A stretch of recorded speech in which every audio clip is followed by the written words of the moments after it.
Bismillahirrahmanirrahim. Assalamualaikum warahmatullahi wabarakatuh. Alhamdulillahirabbil alamin. Wassalatu wassalamu ala asyrafil anbiya'i wal mursalin nabiyina wa habibina Muhammadin wa ala alihi wa sahbihi ajma'in. Allahumma 'allimna ma yanfa'una wanfa'na bima 'allamtana wa zidna ilman ya rabbal alamin. Allahumma ya hayyu ya qayyum ya dzal jalali wal ikram faqihna ajma'in fid din. Allahumma ati nufusana taqwaha wa zakkiha anta khairu man zakkaha anta waliyuha wa maulaha wa anta ala kulli syai'in qadir. Kita panjatkan puji syukur kehadirat Allah Azza wa Jal.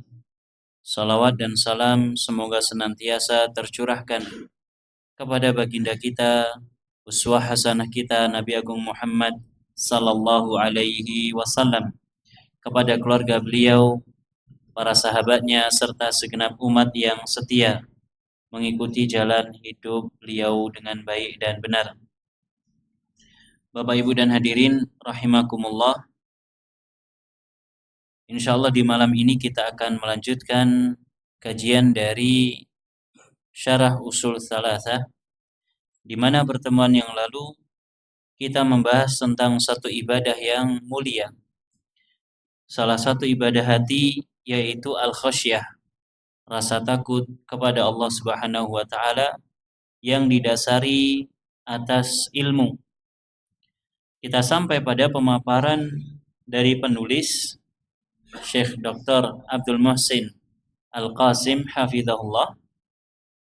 Beliau menyampaikan tentang samaratul khasyah, manfaat yang bisa ditumbuhkan oleh rasa takut kepada Allah Subhanahu wa taala yang didasari atas ilmu.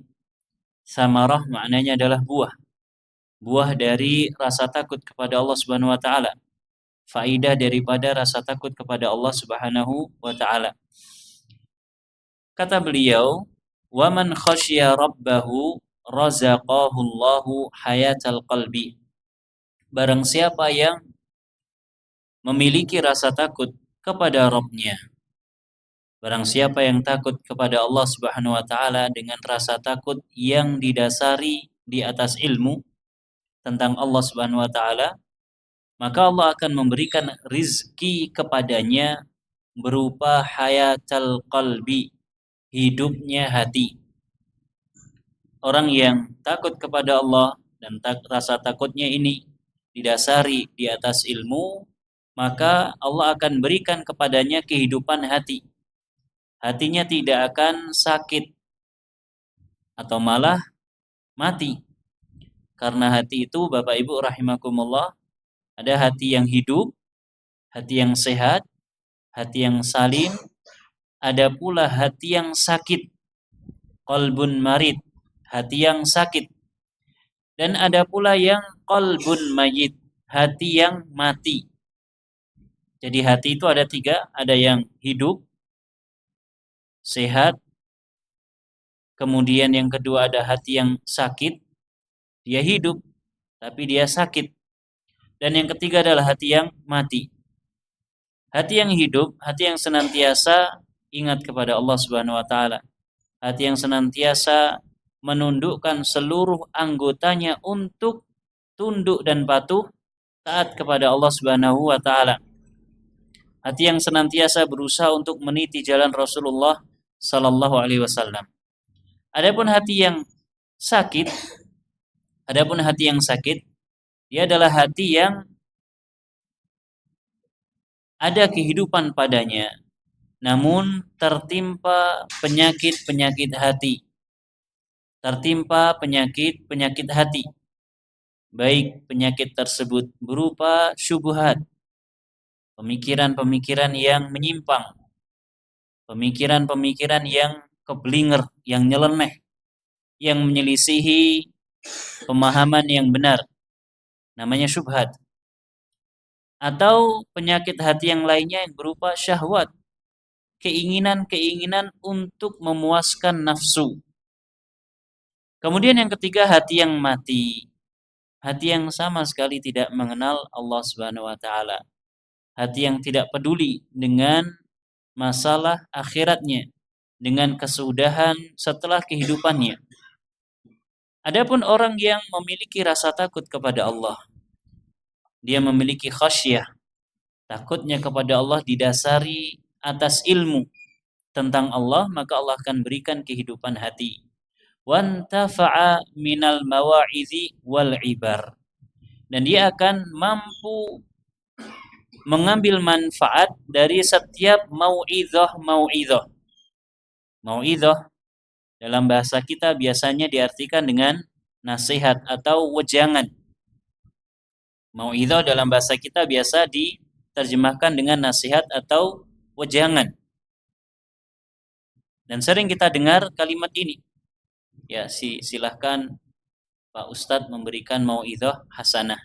Tidak usah panjang-panjang, cukup 10 menit saja. Maknanya adalah wejangan atau nasihat.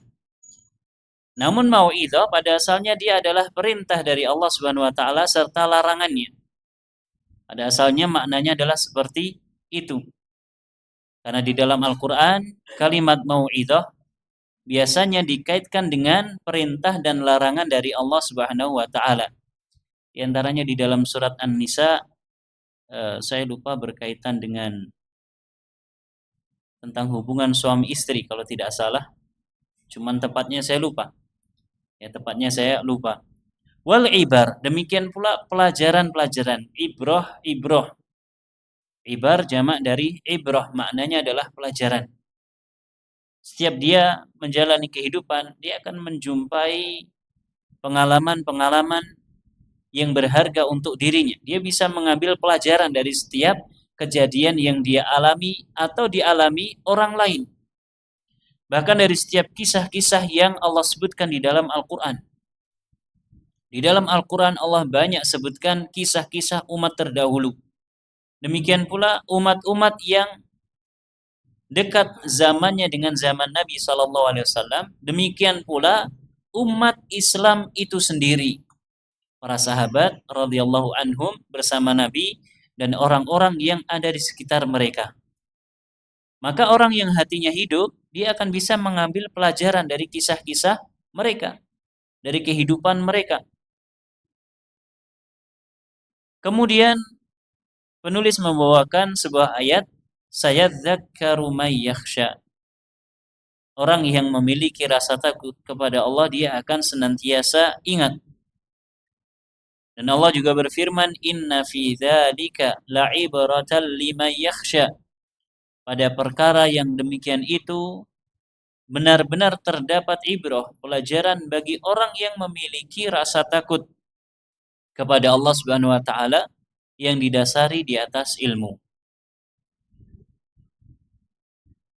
Wa atharul khudu'i lillahi badiyatun ala man yakhshahu.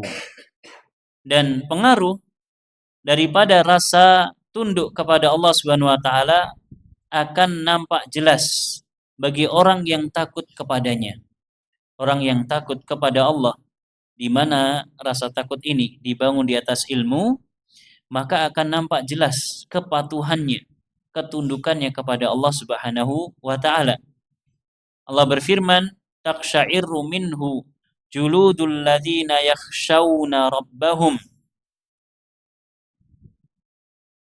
Thumma talinu juluduhum wa qulubuhum ila dzikrillah."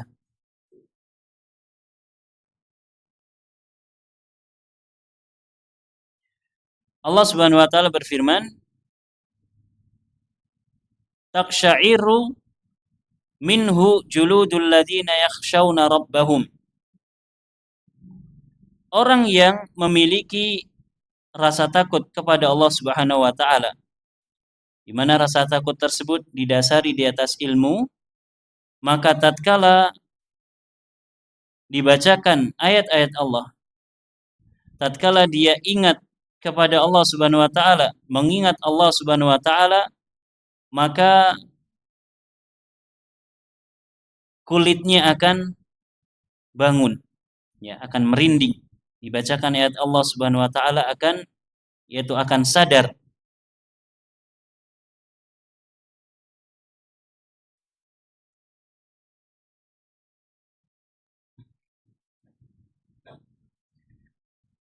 Allah Subhanahu wa taala menjadikan kulit mereka bangun, gemetar. Orang yang beriman kepada Allah Subhanahu wa taala tatkala ingat kepada Allah, maka kulitnya gemetar, ya, tubuhnya bergetar. Kemudian menjadi tenang kulit tersebut, tubuh tersebut dan juga hati tersebut ila zikrillah, tatkala mengingat Allah Subhanahu wa taala. Wal hidayatu innama hiya wasilatun ilal khasyah. Bahkan hidayah, petunjuk, itu merupakan wasilah, perantara yang mengantarkan kepada al-khasyah. Hidayah, kita mencari hidayah, kita belajar, tujuan kita adalah supaya kita bisa semakin takut kepada Allah Subhanahu wa taala. Dan kita belajar agama untuk itu, supaya kita bisa menghambakan diri kepada Allah, menjadi hamba Allah yang benar-benar tunduk dan patuh kepadanya, benar-benar kenal kepada Allah Subhanahu wa taala, benar-benar bisa menghambakan diri dengan sempurna kepada Allah Subhanahu wa taala. Dan ini semua adalah makna daripada khasyah, rasa takut kepada Allah yang didasari di atas ilmu. Orang yang mendapatkan petunjuk dari Allah, maka dia akan diarahkan, akan dibimbing untuk takut kepada Allah. Allah berfirman, wa ahdiyaka ila rabbika fatakhsha, tentang Nabi Musa alaihissalam yang berkata kepada Fir'aun. Musa alaihissalam mengajak Fir'aun untuk beriman kepada Allah Subhanahu wa taala, Rabbul Alamin, Allah yang menciptakan alam semesta, Allah Tuhan satu-satunya yang berhak untuk diibadahi. Kata Nabi Musa, wa ahdiyaka ila rabbika fatakhsha, saya akan membimbingmu wahai Fir'aun menuju kepada Rabbmu. Saya akan membimbingmu supaya engkau bisa menjadi hamba Tuhan yang telah menciptakanmu, fatakhsha, sehingga setelah mendapatkan bimbingan tersebut engkau akan takut. Engkau akan faham betul siapa Allah Subhanahu wa taala. Engkau akan sadar siapa dirimu, kemudian engkau akan takut kepadanya. Tidak lagi menyombongkan diri. Wa hiya mujibatun limaghfiratillahi wa fadlihil azim. Dan ini semua hidayah yang menjadi wasilah, perantara kepada rasa takut kepada Allah, akan menjadikan atau akan mewajibkan ampunan Allah Subhanahu wa taala dan anugerah dari Allah Subhanahu wa taala yang agung. Orang yang mendapatkan petunjuk dari Allah, kemudian dia takut kepada Allah, setelah mendapatkan petunjuk dia faham siapa Allah Subhanahu wa taala dan siapa dirinya. Dia sadar betul kedudukan dirinya, posisi dirinya di hadapan Allah Subhanahu wa taala. Kemudian dia takut.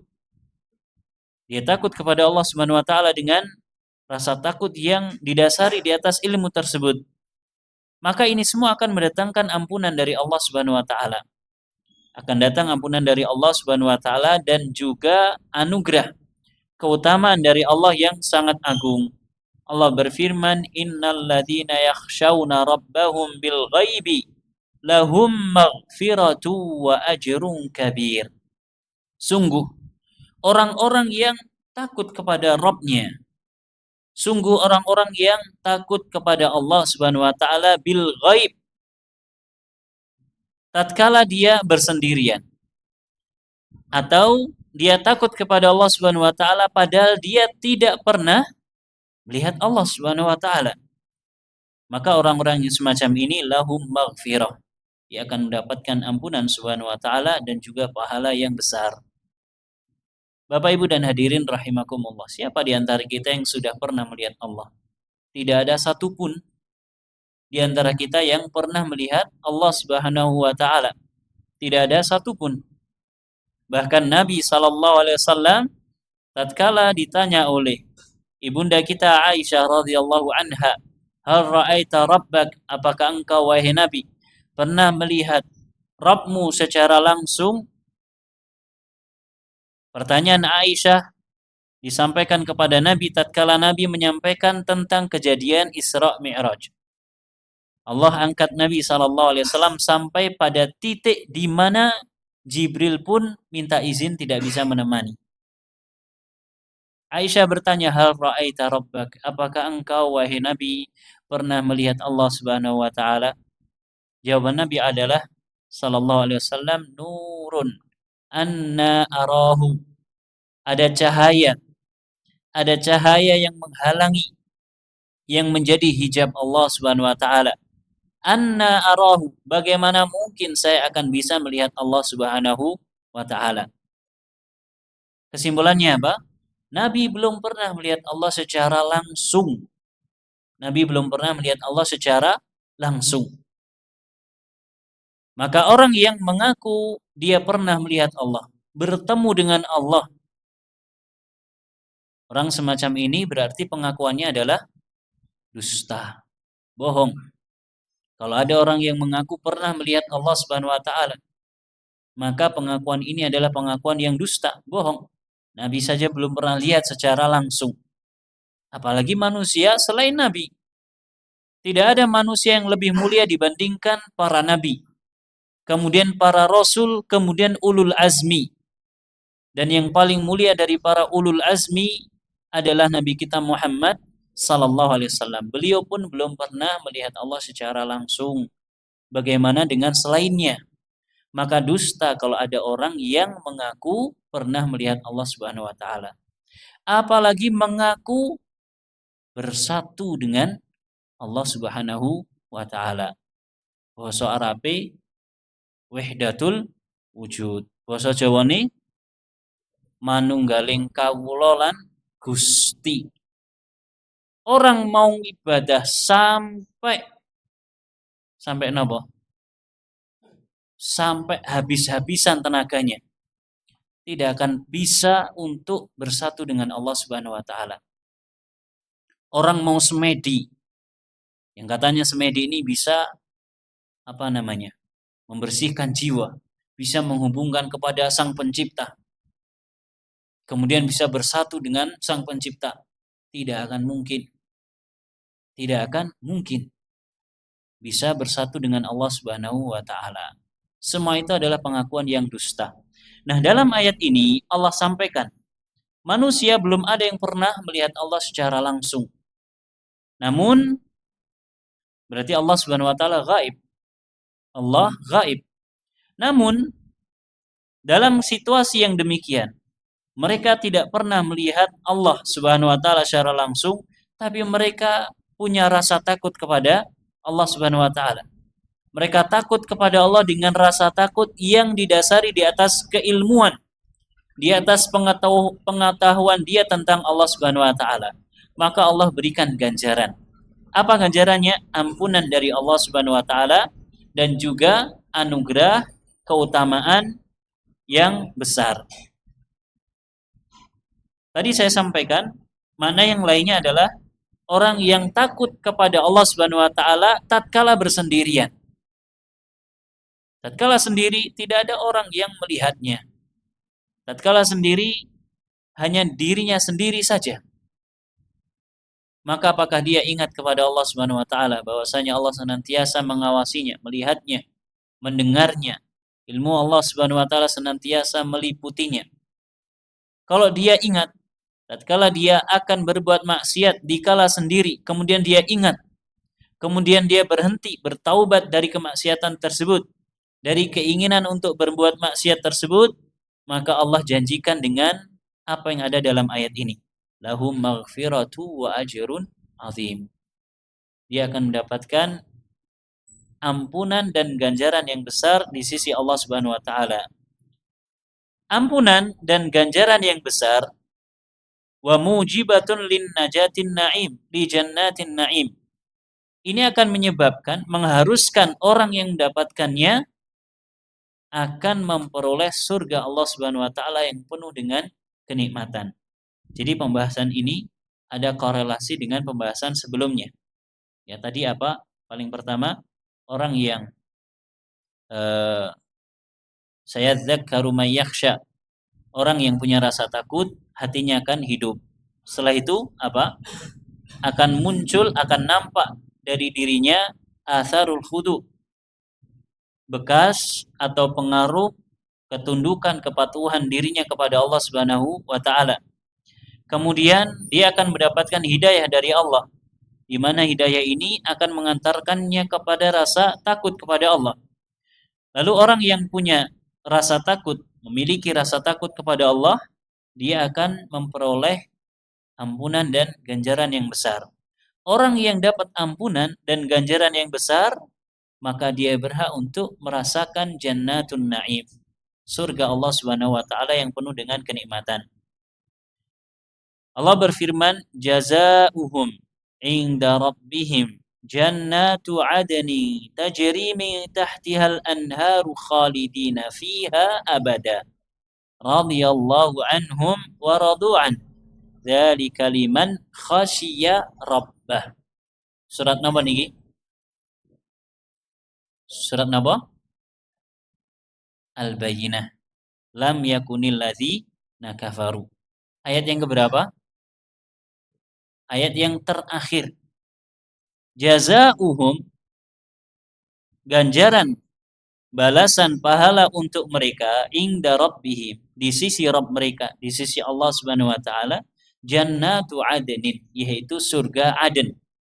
Bagaimana sifat dari surga Aden? Surga Aden ini tajri min tahtihal anhar, mengalir di bawahnya sungai-sungai. Khalidina fiha abadan, mereka kekal abadi di dalam surga tersebut. Surga mengalir di bawahnya sungai-sungai. Sering kita sampaikan, ya kita suka kalau melihat ada mata air yang keluar dari bawah kaki kita. Ya, kita jalan di tanah kemudian ada mata air keluar, hijau, ada air terjun, suka. Kita akan merasa nyaman. Ini dunia yang kita lihat. Kita ke tempat-tempat tertentu misalkan, yang air itu langsung keluar dari tanah dan kita melihat langsung. Nate mirsani langsung nopo dereng, Pak? Mata air keluar dari tanah. Entah itu toh ataupun sendang. Atau tempat-tempat yang banyak mata air keluar. Ini mungkin jarang kita lihat. Tapi di beberapa tempat ada. Kalau kita melangkah, Masya Allah, airnya keluar. Rasanya senang. Rasanya ya enak. Hati kita merasakan kenyamanan. Di surga, lebih dari itu semua.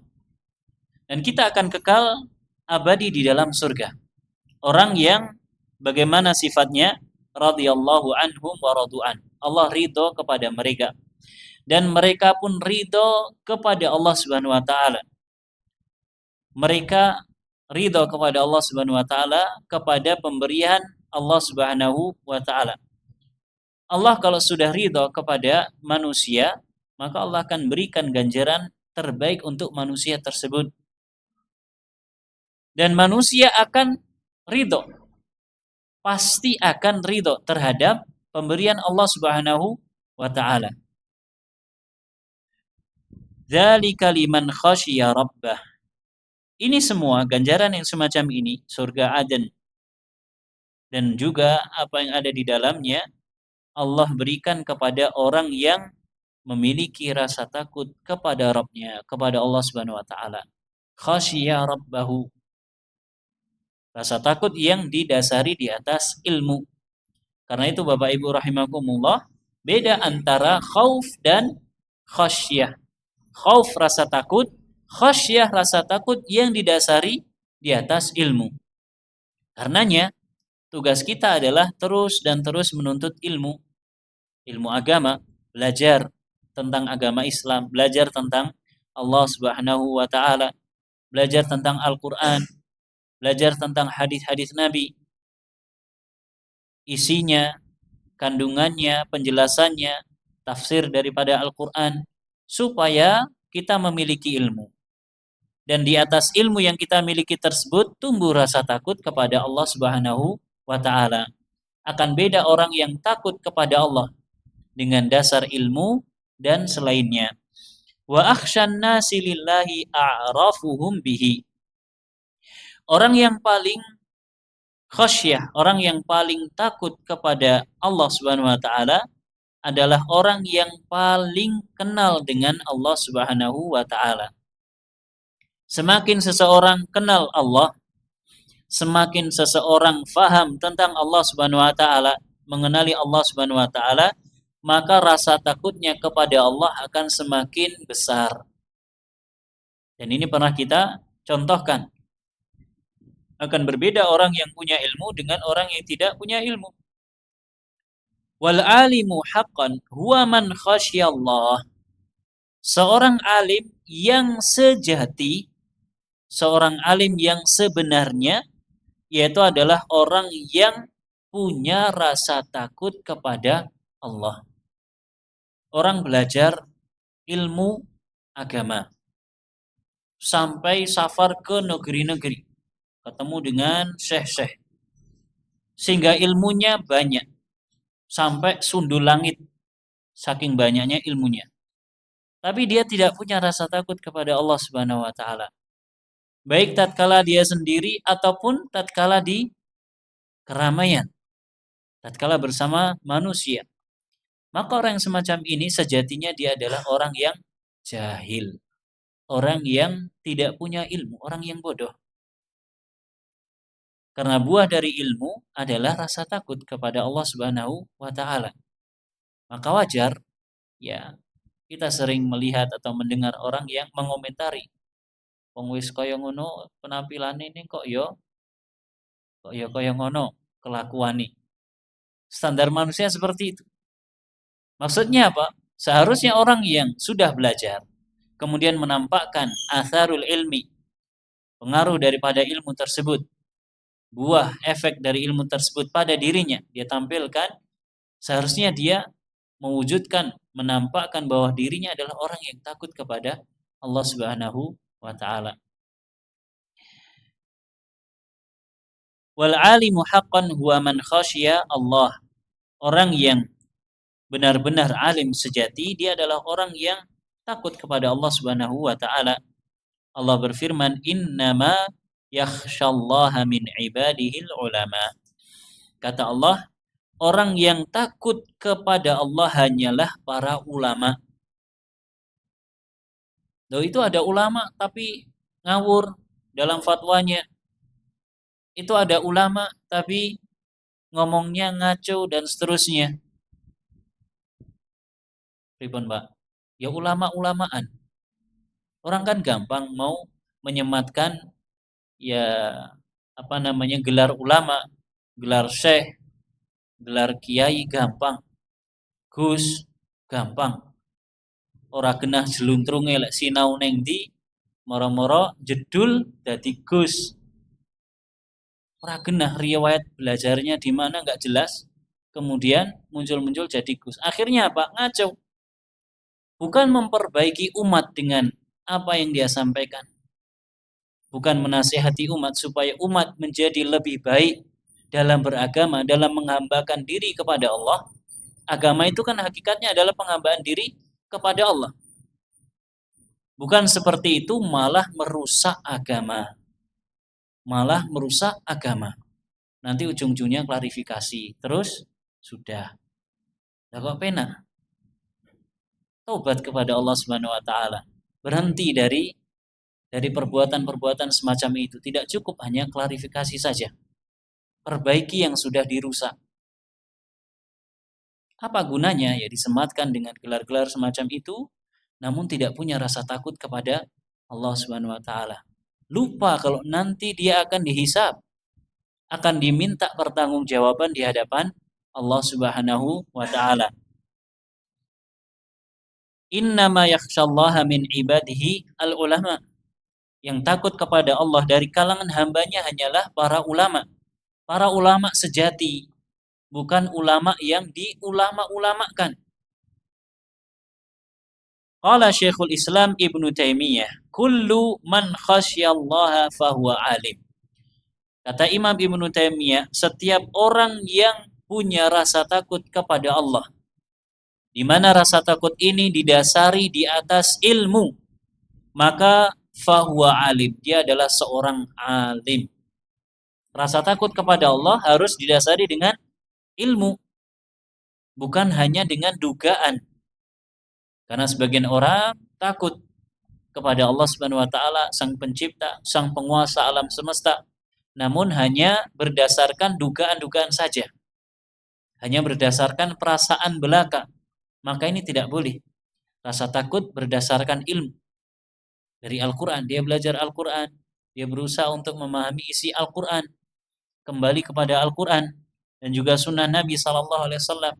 Dia memahami keduanya dengan pemahaman yang benar, bukan pemahaman seenaknya dirinya sendiri.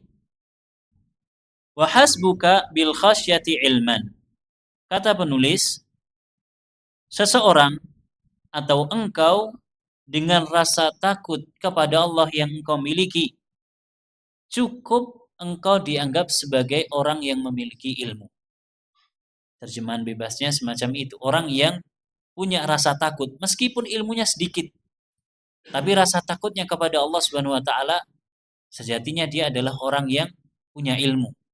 Belajar sedikit, tapi langsung dia praktekkan. Dibahas misalkan tentang dahsyatnya siksa kubur. Ketika mendengar penjelasan tentang siksa kubur, maka dia timbul rasa takut kepada Allah Subhanahu wa taala. Kalau seperti ini siksa kubur, lalu bagaimana tatkala hari kiamat nanti terjadi? Bagaimana manusia akan digiring? Bagaimana dengan siksa neraka? Tentu lebih mengerikan. Kemudian dia berusaha untuk membaca Al-Quran. Dia baca, ternyata banyak sekali ayat tentang ancaman berupa neraka. Orang yang melakukan ini itu diancam dengan neraka. Muncul rasa takut kepada Allah Subhanahu wa taala didasari dengan ilmu tersebut. Maka orang semacam ini meskipun ilmunya sedikit, mungkin dia belum pernah belajar fikih, mungkin dia belum pernah belajar hadis, belum pernah belajar sirah nabawiyah, apalagi sampai tarikh Khulafaur Rasyidin, tarikh negeri-negeri Islam, kerajaan-kerajaan Islam, belum pernah belajar, gak punya ilmu tentang itu. Dia cuma pernah ikut pengajian, kemudian dijelaskan tentang dahsyatnya siksa kubur. Muncul rasa takut, kemudian dia berusaha untuk memahami bagaimana dengan siksa-siksa selain itu. Tentu lebih dahsyat dan lebih mengerikan. Maka orang semacam ini meskipun sedikit ilmu yang dia miliki, dia sudah dianggap sebagai orang yang alim. Kenapa? Karena ilmunya menumbuhkan rasa takut kepada Allah Subhanahu wa taala. Abdullah bin Mas'ud radhiyallahu anhu mengatakan, kafa bi khasyatillahi ilman wa kafa bil iktirari bihi jahlan. Cukuplah rasa takut kepada Allah Subhanahu wa taala yang dimiliki oleh seorang hamba, ilman, menunjukkan ilmu yang ada pada dirinya. Orang kalau punya rasa takut kepada Allah, ini menunjukkan bahwasanya ini orang berilmu, punya ilmu. Ya faham tentang siapa Allah Subhanahu wa taala. Sebaliknya, wa kafa bil iktirari bihi jahlan. Cukuplah dengan sikap tertipu sebagai bentuk kebodohan yang ada pada diri seseorang. Orang terkadang dia belajar sampai S1, sampai S2, sampai S3. Jurusannya ora kemen-kemen. Jurusannya misalkan apa Pak? akidah Islam misalkan. Akidah Islam S1, S2, S3. Tapi dia sembrono. Dia berani menghalalkan apa yang Allah haramkan. Berfatwa tanpa ilmu. Ketika berdakwah, sing penting hahahihi huhuhehu. Sing penting jamaah guyu cekakaan. Hakikatnya orang semacam ini maghrur, orang yang tertipu. Katanya belajarnya ilmu agama tinggi sampai jauh, sampai ke luar negeri. Tapi seperti itu ilmunya. Orang yang semacam ini maghrur, tertipu. Maka cukuplah ketertipuan yang ada pada diri orang yang semacam ini jahlan, menunjukkan kebodohan yang ada pada dirinya. Wallahul musta'an. Karena itu Bapak Ibu, sedikit pelajaran yang kita dapatkan dari setiap kajian yang kita ikuti, maka hendaknya kita resapi, kita renungi, kemudian kita usahakan untuk kita amalkan. Kita usahakan untuk kita amalkan. Dan pengamalan apa yang kita dapatkan dari pelajaran-pelajaran kajian itu tidak harus berupa gerakan badan. Karena amalan itu tidak harus dengan amalan anggota badan, jawari. Ada yang namanya apa? Amalan hati. Ada namanya amalan hati. Yang sedang kita bahas adalah ibadah hati, khasyah, rasa takut. Ini adalah ibadah. Adalah ibadah hati. Maka bagaimana kita menundukkan hati kita? Bagaimana kita mujahadatun nafsi? Berusaha untuk menundukkan nafsu kita, jiwa kita. Ini penting. Tidak hanya menunjukkan penampilan kita yang kita khusyuk, ya kita alim, tapi hatinya ingin berontak terhadap Islam, terhadap apa yang sedang dijalani. Maka yang paling penting adalah islahul qulub, memperbaiki hati. Ini yang kita harapkan. Setiap pelajaran yang kita dapat, kita usahakan untuk kita amalkan sedikit demi sedikit, karena tidak mungkin langsung. Tidak mungkin langsung. Mesti ada tahapan dan ada prosesnya. Wa kullu man khasyiyahu fa ata'ahu bi fi'li awamirihi wa taraka nawahihi fa huwa alim. Setiap orang yang takut kepada Allah Subhanahu wa taala, kemudian dia taat kepada Allah dengan menjalankan perintahnya, meninggalkan larangannya, fa huwa alim. Orang yang semacam ini adalah orang yang alim. Ini hakikat orang yang alim. Ada perintah sami'na wa ata'na. Tidak hanya dengan lisan. Ya, karena sebagian orang sami'na wa ata'na. Contohnya ketika imam mengatakan sawu sufufakum fa inna taswiyata sufufi min tamami shalah. Sami'na wa ata'na. Ning safi apa enggak? Jarake ombo-ombo, sakilan. Oh, enggak paham makna hadis yang sedang dibaca. Ya sudah, imamnya menerjemahkan. Ya. Sampai di beberapa masjid yang biasanya saya sholat, sampai di itu yang sana, tolong dirapatkan. Tolong dirapatkan. Imamnya orang biasa.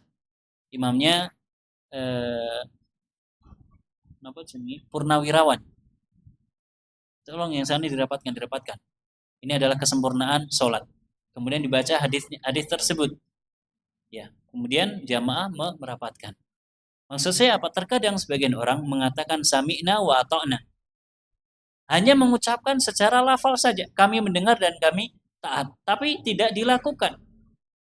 Hanya mendengar saja, namun tidak taat. Kenapa? Karena mungkin tidak paham apa yang dibaca oleh imam tersebut. Ya, karena tidak paham dengan apa yang dibaca oleh imam tersebut. Orang yang khusyah, karena tidak paham ini, akhirnya dia nggak punya ilmu, nggak paham kan? Sehingga tidak bisa mengamalkan. Namun orang yang khusyah, dia punya ilmu. Maka dia taat kepada Allah Subhanahu wa taala. Sawu sufufakum fa inna taswiyatas sufufi min tamami shalah. Lurus dan rapatkan shaf karena ini adalah kesempurnaan salat. Dan Nabi sampai memerintahkan beberapa sahabat untuk ngecek shaf salat. Tatkala mendengar ini, kemudian mengucapkan sami'na wa ata'na, kuwi ya dibarengi karo nata shaf. Ora gur sami'na wa ata'na terus meneng wae. Harus dibarengi dengan menata shaf. sebagai perealisasian apa yang dia ucapkan, apa yang dia ikrarkan. Kalau dia memahami. Wa taraka nawahihi, dan meninggalkan larangan-larangannya. Larangan-larangan Allah Subhanahu wa taala, fa huwa alim. Maka orang yang semacam ini adalah orang yang alim.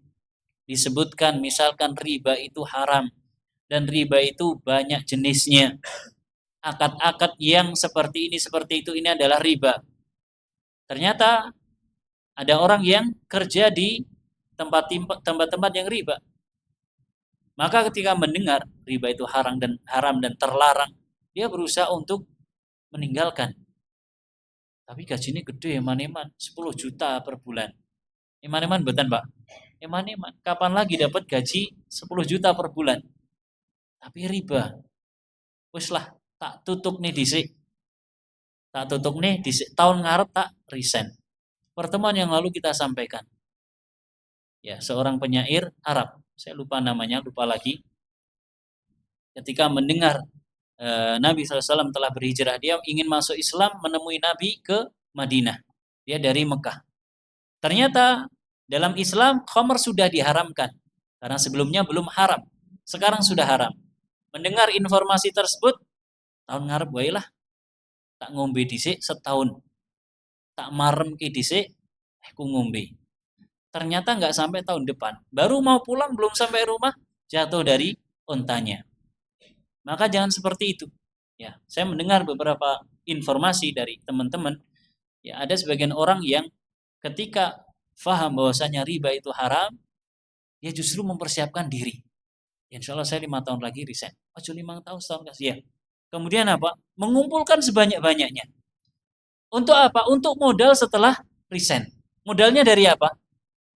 Dari hasil riba. Resign secepatnya.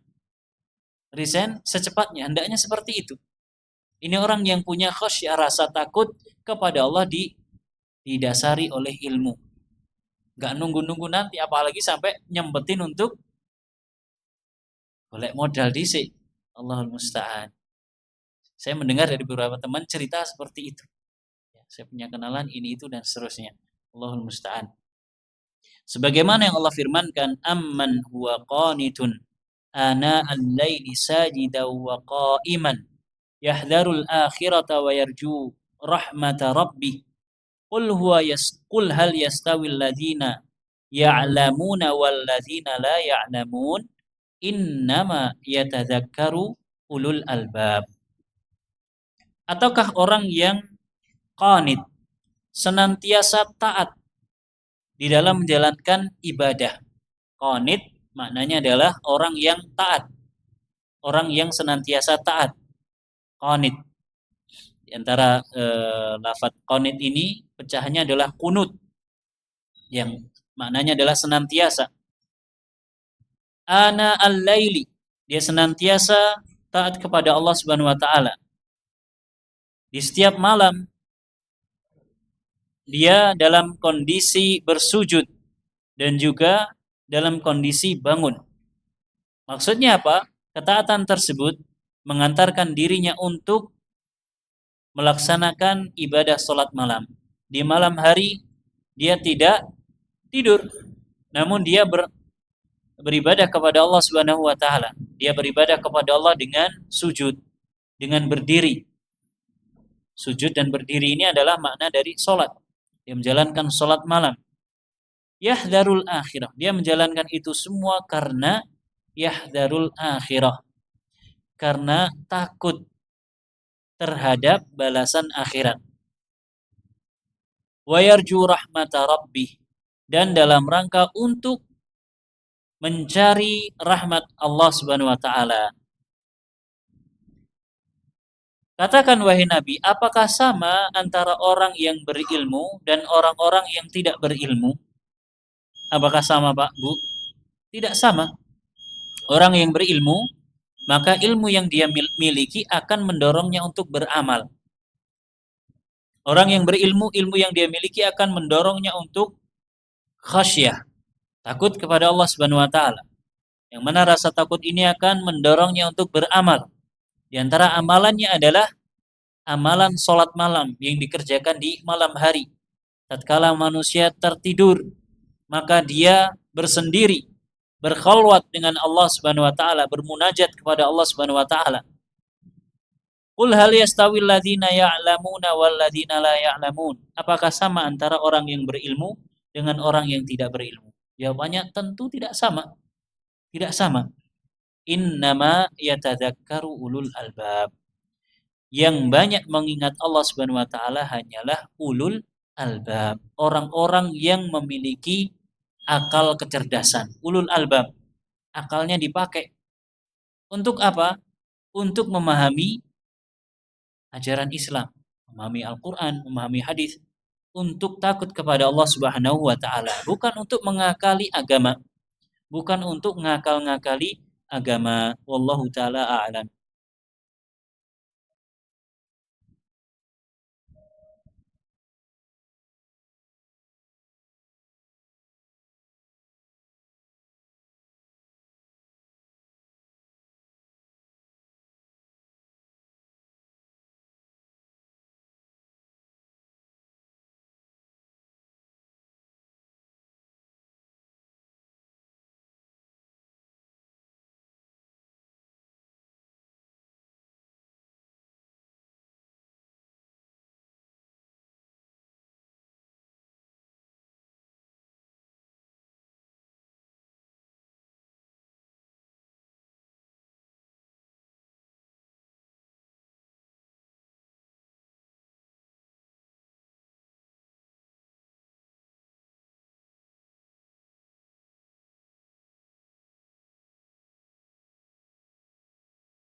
Kita lanjutkan sedikit. Waman khasya rabbahu 'asha bainal khalqi azizan. Orang yang takut kepada Allah Subhanahu wa taala dengan rasa takut yang didasari di atas ilmu, maka dia akan hidup di tengah-tengah manusia azizan, dalam keadaan mulia. Wa fi hayatihi sa'idan. Dalam kehidupannya dia akan bahagia. Nasihat dari penulis, faja'al rabbaka baina nadhiraika. Jadikanlah Allah Subhanahu wa taala seakan-akan berada di atas kedua matamu, kedua mata kita. Wakhshal amna min makrihi wa hululi uqubatihi. Dan takutlah terhadap rasa aman dari makar Allah Subhanahu wa taala dan datangnya uqubah, hukuman dari Allah Subhanahu wa taala. Hendaknya kita takut, ya, jangan pernah merasa aman dari makar Allah Subhanahu wa taala. Di dalam agama kita ada yang namanya istidraj. Napa niku istidraj? Diberikan rasa aman, diberikan kenikmatan yang terus-menerus, tidak pernah tertimpa oleh ujian, cobaan. Padahal dia adalah orang yang kufur kepada Allah Subhanahu wa taala. Atau dia adalah seorang yang muslim namun dia banyak bermaksiat kepada Allah Subhanahu wa taala. Dia banyak melakukan maksiat, tapi Allah tetap kasih dia kesehatan, kasih kelancaran rezeki dan seterusnya. Ini adalah istidraj, dielu-elukan oleh Allah Subhanahu wa taala. Kelak akan dilipat gandakan di akhirat. Maka jangan pernah kita merasa aman dari makar Allah Subhanahu wa taala. Apa yang sedang kita dapatkan, apa yang sedang kita nikmati, boleh jadi ini adalah bentuk istidraj yang Allah berikan. Maka hendaknya kita berhati-hati. Demikian pula janganlah kita merasa aman dari datangnya hukuman dari Allah Subhanahu wa taala. Wa aktsir minat ta'ati litanala khasyatahu ta'ala. Dan kata penulis, wasiat beliau, perbanyaklah melakukan ketaatan-ketaatan kepada Allah supaya engkau bisa memperoleh rasa takut dari Allah Subhanahu wa taala. supaya kita bisa takut kepada Allah, senantiasa takut kepada Allah, maka hendaknya kita senantiasa taat kepadanya. Jangan pernah durhaka kepada Allah Subhanahu wa taala, jangan pernah bermaksiat kepadanya. Wa huwa subhanahu ahlun an yukhsya. Allah Subhanahu wa taala dialah zat yang berhak untuk ditakuti. Kalau kita takut terhadap makhluk, kita takut terhadap binatang buas, terhadap orang yang galak, terhadap atasan kita. Sampai-sampai mungkin sebagian orang rela meninggalkan kewajiban yang harusnya dia kerjakan karena takut terhadap atasannya. Maka Allah Subhanahu wa taala lebih berhak untuk ditakuti. Allah Subhanahu wa taala lebih berhak untuk ditakuti. Wa qad amara bi khasyatihi wahdah. Bahkan Allah Subhanahu wa taala telah perintahkan supaya kita hanya takut kepada Allah semata. Wa naha an khasyati man siwahu. Dan Allah melarang takut terhadap selainnya. Allah berfirman, "Fala takhshawhum wakhshawni wa li utimma ni'mati 'alaikum wa la'allakum tahtadun."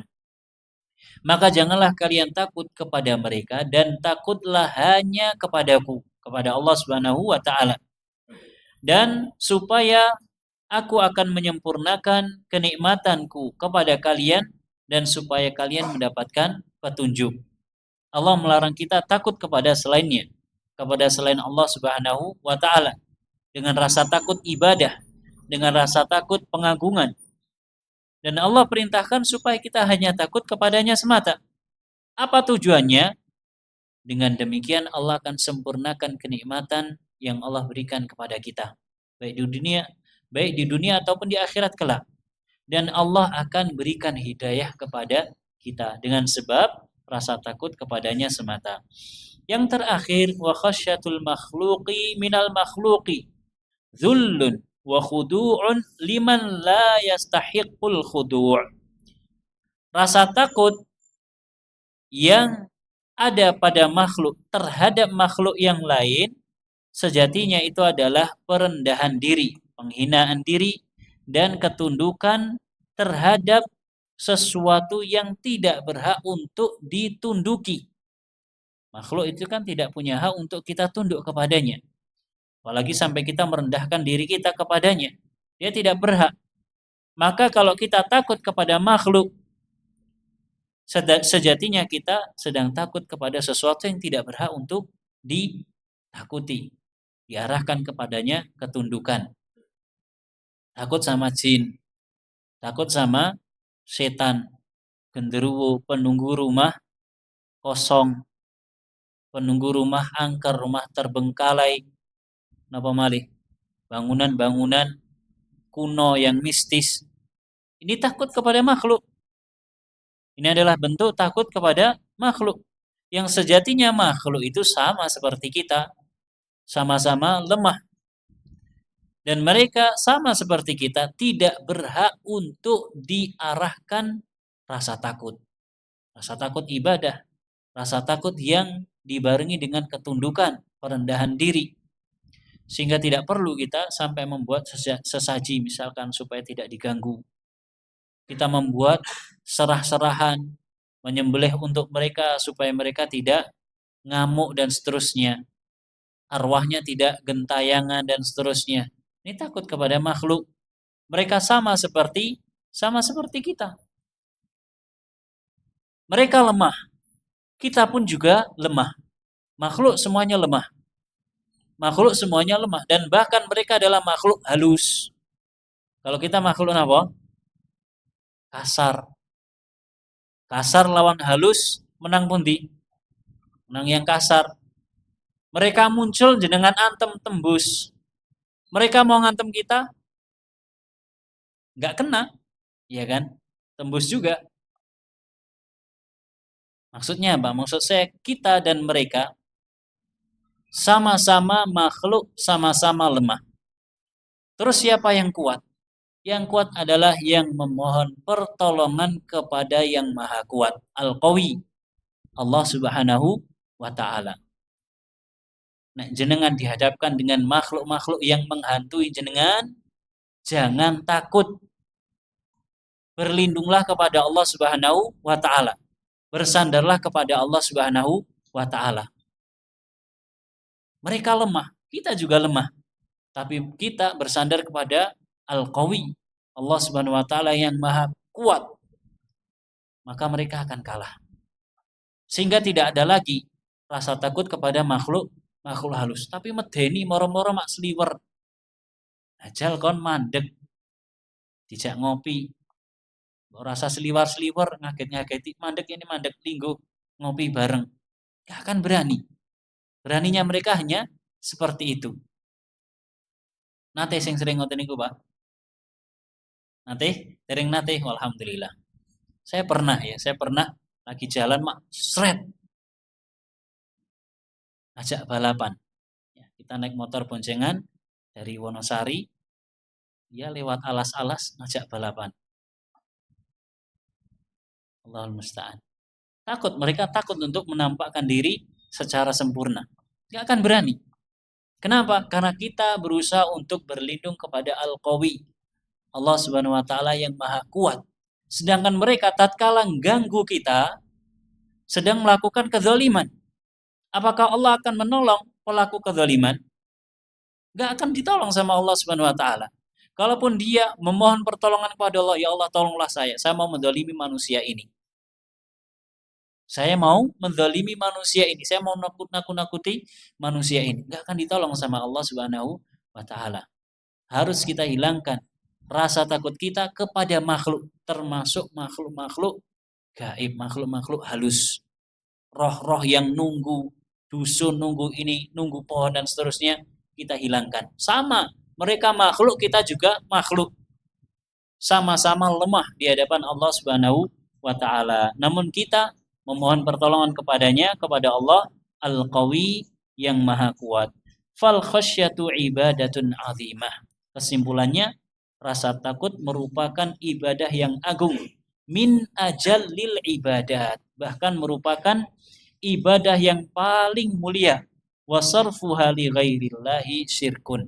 Kalau diarahkan, ditujukan kepada selain Allah, maka akan menjadi kesyirikan. Jangan pernah takut kecuali hanya kepada Allah Subhanahu wa taala. Wallahu taala a'lamu bissawab. Ini yang bisa disampaikan, mudah-mudahan bermanfaat. Wallahu taala a'lam. Kita akhiri dengan membaca doa kafaratul majlis. Subhanakallahumma wa bihamdika asyhadu an la ilaha illa anta astaghfiruka wa atubu ilaik.